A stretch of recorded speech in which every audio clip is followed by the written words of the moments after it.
Muy buenos días, bienvenidos al primer repaso a la actualidad del día aquí en Negocios Televisión. Arranca la mañana del viernes 1 de marzo, última jornada de negociación de la semana y primero del tercer mes del año. Un momento en el que además llegamos con lo que está siendo un recopilatorio de lo que ha sido el último mes, en lo que hemos visto ganancias generalizadas entre los principales índices a un lado y a otro del globo, aunque con la excepción del IBEX 35, que se quedaba rezagado este mes con caídas moderadas, junto con el FTSE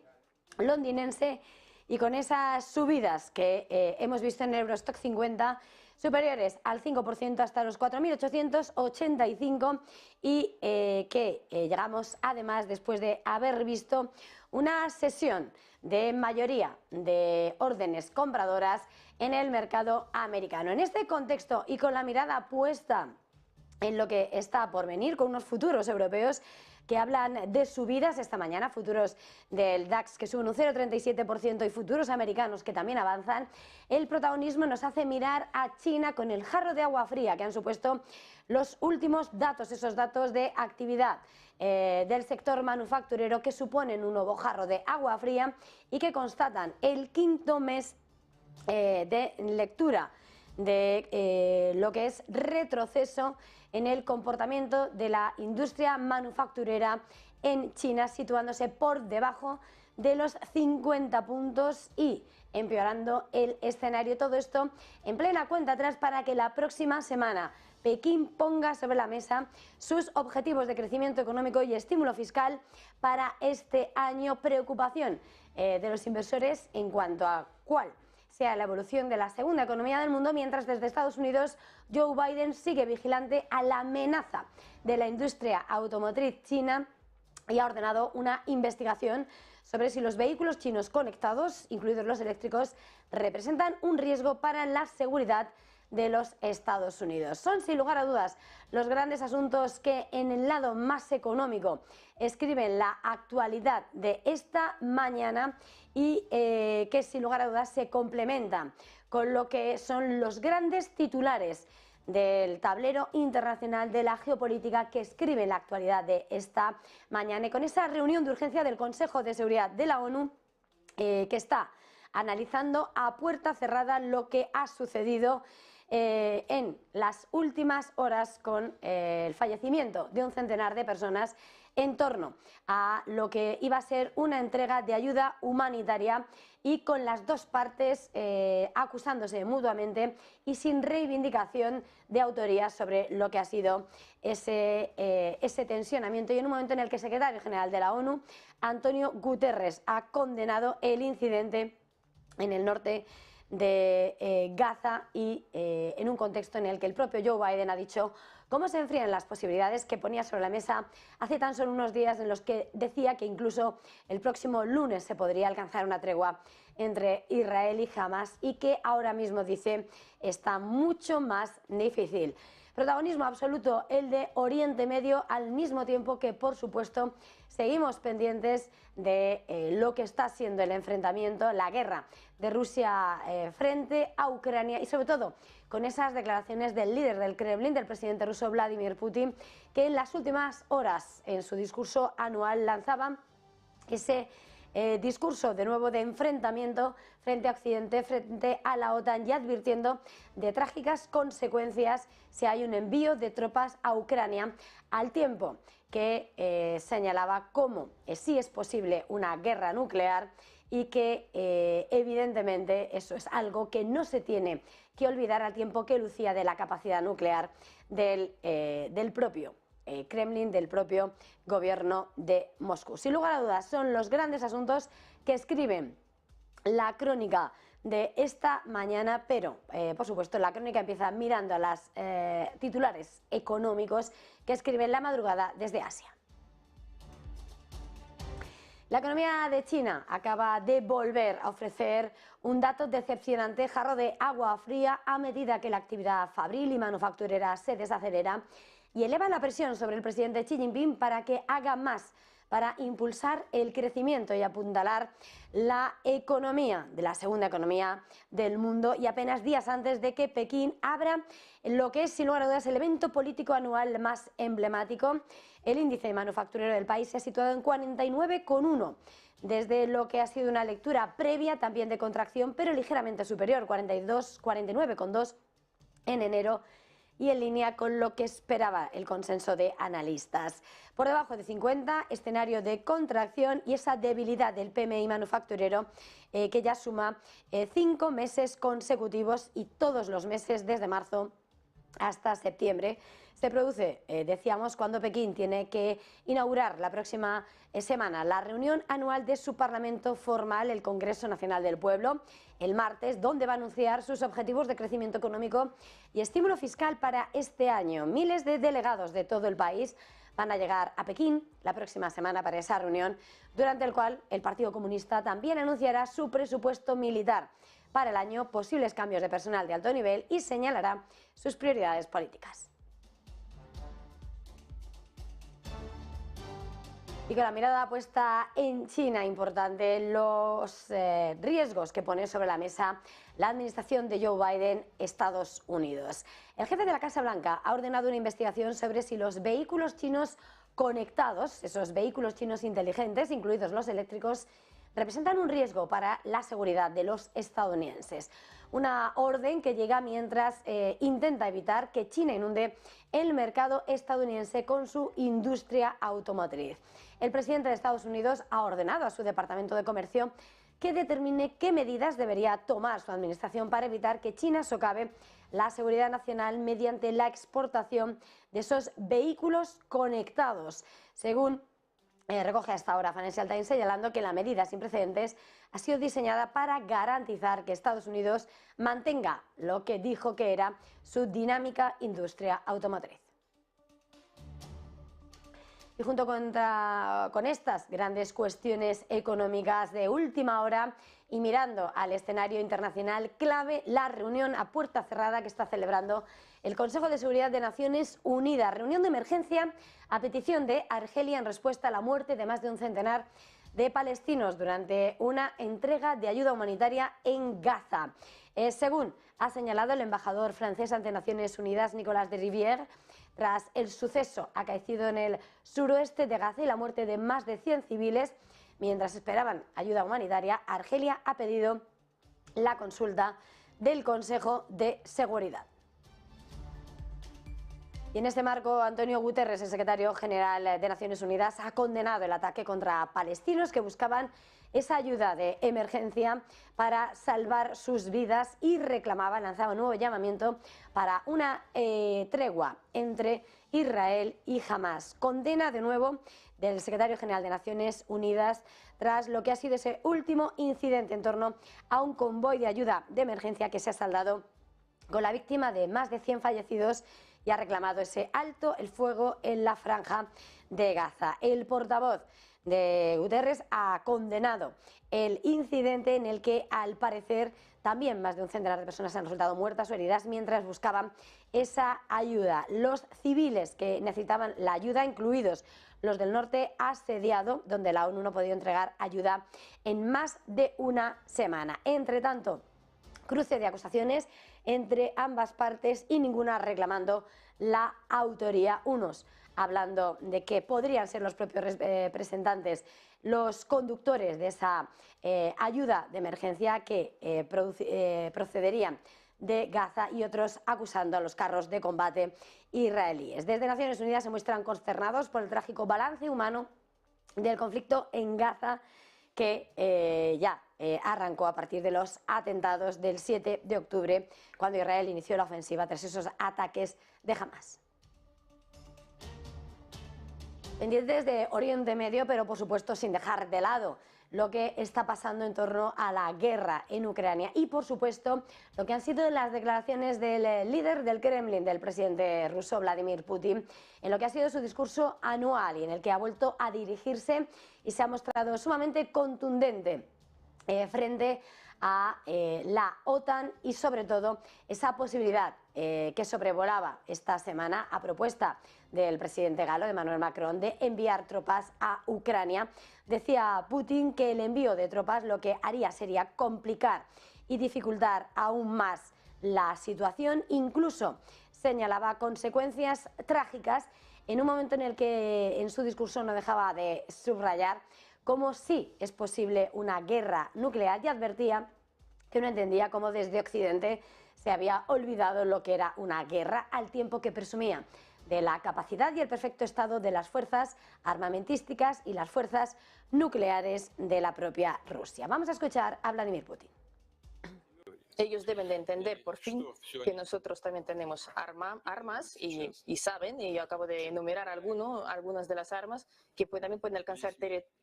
objetivos en sus territorios. Por lo tanto, todo lo que están inventando ahora, todo lo que se están intentando asustar todo el mundo, que todo es real,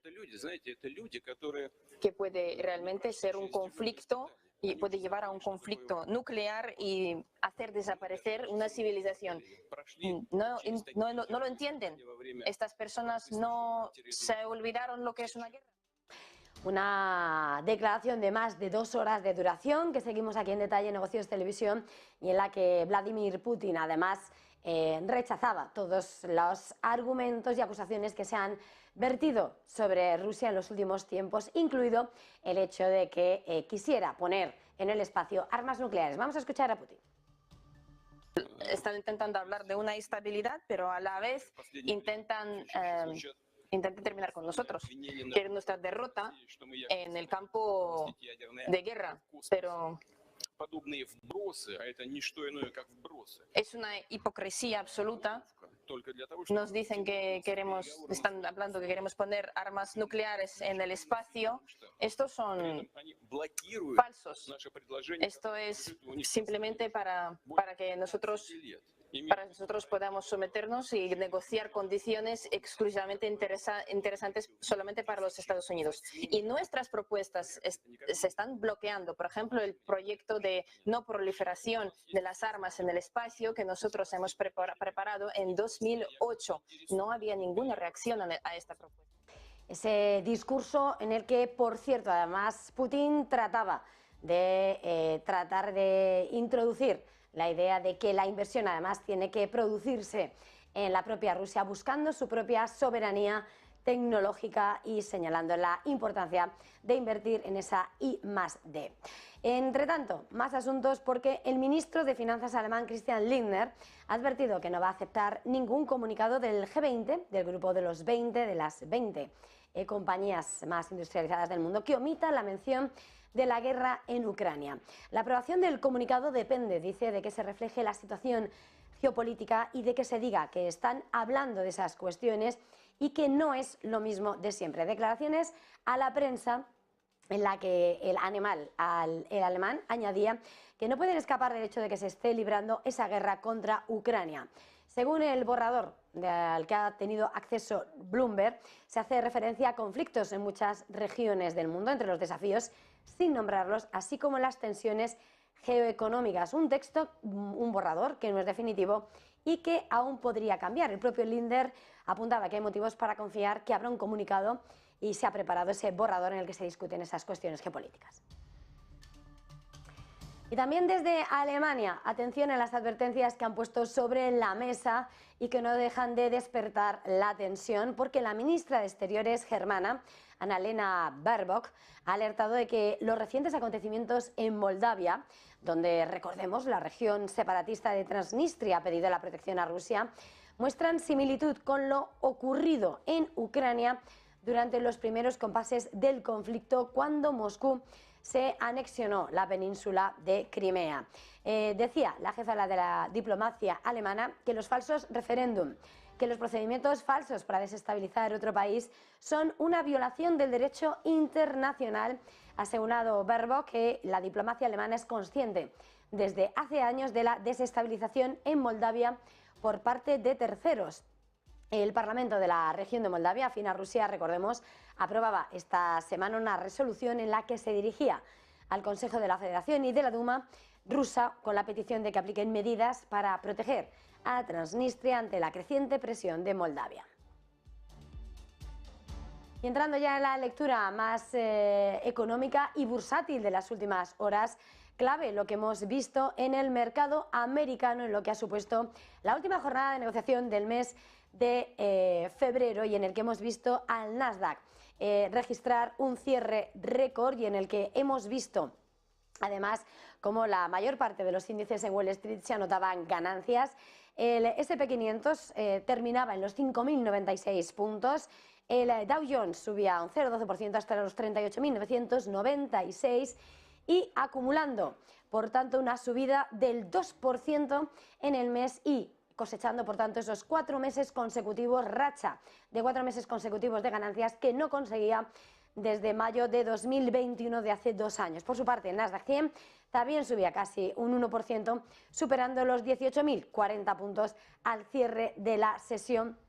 Un compás de la sesión en la que, como decíamos, se veían nuevamente impulsados por las grandes tecnológicas este mes, ese comportamiento de Nvidia o de Microsoft. Importante en las últimas horas las declaraciones de miembros de la FED y en concreto la de la presidenta de la FED de Cleveland, Loretta Mester, cree que la inflación está avanzando hacia el objetivo del 2% de la FED y que continúa anticipando que la institución va a aplicar hasta 3 recortes de tipos de interés este año. En una entrevista con Yahoo Finanzas ha subrayado que ese es lo que parece el escenario más plausible si la economía evoluciona como se anticipa. Las sólidas lecturas de inflación de enero no han cambiado sus cálculos, según ha subrayado, aunque ha añadido que, como todos los responsables de la política monetaria de la FED, redactarán nuevas proyecciones sobre recortes de tipos cuando se reúnan dentro de unas 3 semanas. Y más asuntos, la máxima autoridad alimentaria y de medicamentos en Estados Unidos, la FDA, ha encontrado problemas con el mantenimiento de los experimentos con animales en Neuralink. Las dudas sobre la compañía de Elon Musk llegan menos de un mes después de que la compañía comunicase que tenía autorización para probar los implantes cerebrales en humanos, según el informe visto por Reuters. Los inspectores han identificado fallas en el control de calidad en las investigaciones, en las instalaciones de investigación animal de la compañía en California, mientras que una investigación similar en las instalaciones de Neuralink en Texas no ha descrito problemas. Las visitas tuvieron lugar los pasados del 12 al 22 de junio y representan las únicas inspecciones registradas por la FDA de las instalaciones de Neuralink. Los informes de los inspectores fueron compartidos con Reuters por Redica System, una empresa de análisis de datos que obtiene informes del cumplimiento de la FDA a través de solicitudes de registros abiertos. Y protagonista con nombre propio, Zara, que está preparando para reabrir sus tiendas en Ucrania por primera vez desde que las cerró de golpe cuando estalló la guerra. Se desataba en febrero de 2022, un momento delicado que, sin lugar a dudas, marcaba el antes y el después. The Inditex, el propietario de Zara, ha dicho y trasladado a los propietarios locales que a principios de abril comenzará a reabrir sus tiendas en Ucrania, donde el cierre de casi 2 años las ha convertido en puntos negros en centros comerciales que de otro modo hubieran sido importantes en la compañía. El mayor grupo de moda del mundo por ventas, el minorista español, es el minorista global más importante que regresa a Ucrania, donde sus tiendas se convirtieron en gran punto de atracción entre muchos centros comerciales. Y por supuesto continúa el protagonismo de las compañías de marca española y en las últimas horas tenemos que hacernos eco de los resultados que ha presentado el grupo ACS. El beneficio neto del grupo que preside Florentino Pérez asciende a 780 millones de euros en 2023. Es un 16,7% más que un año antes. El BPA, el beneficio por acción, ha crecido un 19,7% hasta los 3 euros. Todas las actividades, según el comunicado de la CNMV, han tenido un buen comportamiento operativo, creciendo un 16,6% hasta los 667 millones de euros, apoyado por el resultado de construcción tras el incremento de la participación en Hochtief y la mayor contribución de Abertis. En concreto, el beneficio neto del área de construcción ha crecido un 23,8% hasta los 434 millones de euros y la actividad de concesiones ha aumentado sus resultados hasta los 206 millones de euros, con Abertis contribuyendo con 179 millones de euros e Iridium con 26 millones de euros. Las ventas del grupo en 2023 han alcanzado los 35.738 millones, creciendo un 6,3%, un 10,3%, ajustado por el tipo de cambio, con todas las actividades mostrando un sólido comportamiento. La cartera creció un 9,5% ajustado por tipo de cambio hasta los 73.538 millones de euros. La caja neta se sitúa en 400 millones de euros después de haber aumentado un 7,5% la participación en Hochtief en los últimos 12 meses. Y con todo esto hacemos una pequeña pausa para publicidad y enseguida volvemos.